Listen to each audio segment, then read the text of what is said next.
¿Qué caracteriza, qué caracterizó a la economía colonial americana? Lo que Steve Stern, por mencionar a un autor que tuvo mucho predicamento a partir de la década del 80, eh, llamó en su libro más célebre la economía política del colonialismo, el caso americano. Bueno, la economía colonial americana se caracterizó por el predominio de factores extraeconómicos en el control y distribución de los medios de producción fundamentales y la fuerza de trabajo. El control de la fuerza de trabajo era clave. Eh, Cuando hablamos de factores extraeconómicos, hablamos de intervención de instituciones y ejercicio de la violencia, no necesariamente violencia física, toda la amplia gama de variedades de violencia o de lo que se llama violencia. Este concepto se ha complejizado mucho eh, en las últimas décadas, y en la actualidad es como particularmente importante entender la violencia en plural, como las violencias, eh, sobre todo a partir del esfuerzo intelectual del movimiento feminista, ¿no? Que a todos los que todavía tenían algún tipo de duda les ha hecho comprender que la violencia puede asumir una variedad de formas que a veces ni nos imaginamos.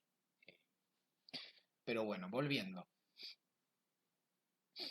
Lo importante es que los factores extraeconómicos sean centrales para la definición de las relaciones de producción. Significa que el factor mercado es secundario y está subordinado. Existe, pero está subordinado, no es lo predominante. Eh, los pilares esenciales de la economía colonial eran la producción minera para exportación, ya lo dijimos, la producción agrícola y ganadera para los centros urbanos y mineros. Eh, la producción manufacturera se realizaba principalmente a través de los obrajes, o sea, unidades de producción que concentraban fuerza de trabajo indígena en un mismo lugar. Esa es una característica de la producción manufacturera. Eh, las comunidades indígenas eran las que aportaban la fuerza de trabajo. O sea, y esto va a ser muy importante sobre todo en el sistema español. El sistema portugués es más complejo porque el peso de las relaciones esclavistas va a ser mucho mayor. Muchos autores incluso sostienen que era lo predominante, las relaciones esclavistas fueron predominantes en el sistema portugués, de la misma manera que fueron predominantes en la región del Caribe en el caso de los sistemas coloniales anglo-franceses, ¿no? y neerlandeses. Pero bueno, volviendo al caso español, en el caso español, en las comunidades indígenas descansaba el peso de aportar la fuerza de trabajo y también hacerse cargo de buena parte de su reproducción social. Porque, digamos, a las comunidades es como que ahora vamos a verlo mejor, pero supuestamente, se les imponían un montón de cargas muy difíciles de sostener o, de, y que atentaban contra su reproducción, pero, digamos, en el imaginario del sistema, supuestamente se les daba lugar a la producción interna para su autoabastecimiento. ¿Esto qué significaba? Que los emprendedores españoles en su momento, o sea, los grandes emprendedores de esta producción minera, por ejemplo, entre otras actividades, no tenían que hacerse cargo de la manutención de los nativos. O sea, el salario que les pagaban en su momento en moneda por sus prestaciones de trabajo era un salario que no necesariamente tenía que cubrir la subsistencia del nativo, de ninguna manera, porque la subsistencia del nativo supuestamente estaba garantizada, y esto es muy relativo, pero estaría garantizada por eh, la economía de subsistencia de la comunidad. Entonces, esto es parte de un debate en el que no nos vamos a meter. Pero en las comunidades descansaba la reproducción de los trabajadores desde el punto de vista del Estado colonial.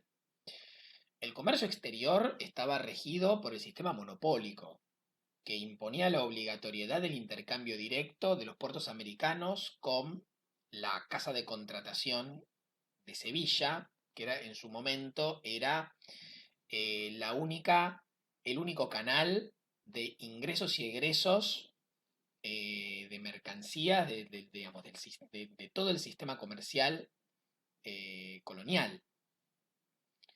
hoy puede parecer ridículo y en cierta manera en ese mismo momento rápidamente pasó a ser ridículo que bueno, el sistema de comercio monopólico del Imperio Español era extremadamente cerrado para tratar de garantizar un control absoluto de las entradas y salidas. Entonces, por ejemplo, no permitía el comercio entre puertos americanos. O sea, había toda una serie de... O sea, el comercio intracolonial estaba prohibido. Obviamente también el comercio con extranjeros. Esto era parte de una perspectiva, eh, digamos, de una versión muy extrema y vulgar del mercantilismo que había o que tenía la monarquía española eh, y que terminó dando lugar a niveles de contrabando altísimos, altísimos, que ya para fines del siglo XVII prácticamente eran los verdaderos animadores de la economía colonial. El contrabando era la realidad. A principios del siglo XVIII ya era dominante el contrabando en la América colonial. Eh, el contrabando pasa a ser un elemento estructural y esencial del sistema. El comercio interior, mientras tanto, se basaba en una red de intercambios entre economías regionales cuyo estímulo eran los centros urbanos y mineros, básicamente. Bien, ¿qué podemos decir de las formas de propiedad? Bueno, como dijimos, hubo una expropiación masiva por parte de la monarquía española de los medios de producción fundamentales. Por supuesto, hablamos de la tierra, ¿no? La corona por derecho de conquista se convierte en el propietario eminente de todos los medios de producción fundamentales. La tierra y las riquezas del subsuelo, de ahí la cuestión de la minería. Y otorgaba el derecho de usufructo a cambio de un porcentaje de las ganancias, que era el llamado quinto real, que se llamaba así porque en un principio era el 20%. Ahora, con el tiempo y a medida que progresa la crisis del sistema colonial español, ese tercio se va a reducir a un 10%, ya, ya a la mitad de lo que sería un quinto, ¿no? Ese quinto, el famoso quinto real, ya para fines del sistema colonial era solo de nombre quinto.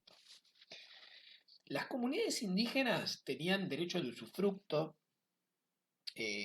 de tierras suficientes para garantizar la reproducción de la fuerza de trabajo y el pago de tributos, porque a los indígenas, por supuesto, se les impone un tributo específico por derecho de conquista, o sea, por haber sido vencidos. Eh, las tierras comunales tenían formalmente carácter inalienable. Como los indígenas en el sistema colonial tenían como condición algo parecido a lo que sería una condición de minoridad, eran como menores de edad que por lo tanto necesitaban tutela y la tutela la asumía la corona. Las tierras comunales estaban, al igual que las de la iglesia, estaban amortizadas. ¿Qué quiere decir? No podían entrar en el circuito, en ningún tipo de circuito de compraventa, y tenían una especie de protección real, o sea, de la monarquía. Esto fue relativo y buena parte de los conflictos entre en su momento españoles peninsulares y comunidades indígenas y posteriormente también entre criollos y indígenas, fue que a través de distintos mecanismos la propiedad de la tierra de la clase terrateniente y comercial, tanto peninsular como criolla, fue avanzando a costa de las comunidades. Si bien no llegó a avanzar a los niveles que avanzaría después de la independencia en el siglo XIX, tuvo avances significativos a través de distintos mecanismos.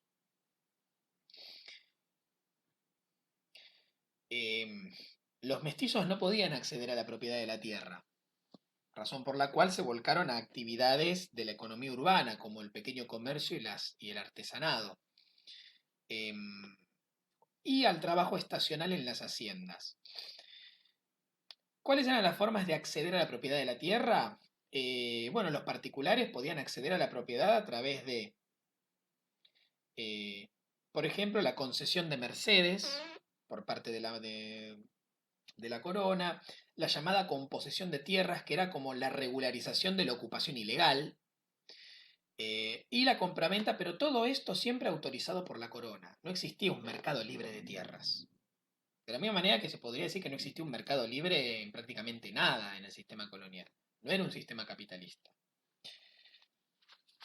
Digamos, la mayor acumulación de tierras la logró la Iglesia Católica, por supuesto, a través de las donaciones. Y también gracias a una gestión más eficiente y también por el control del crédito. La Iglesia era uno de los grandes prestamistas también en Europa. Y prestamistas, por supuesto, en Europa, por ejemplo, de la clase terrateniente feudal y del Estado. Las tierras de la iglesia, al igual que las de las comunidades indígenas, tenían el privilegio de ser inalienables, era propiedad amortizada, pero por supuesto con muchísima más fuerza que la que podían oponer las comunidades indígenas que regularmente tenían que entrar en disputa con los ascendentes terratenientes que iban mordiéndoles parcelas. Eh, ¿Qué podemos decir de las formas de explotación del trabajo? Bueno, para eso vamos a hacer un corte y vamos a pasar a la última parte del video.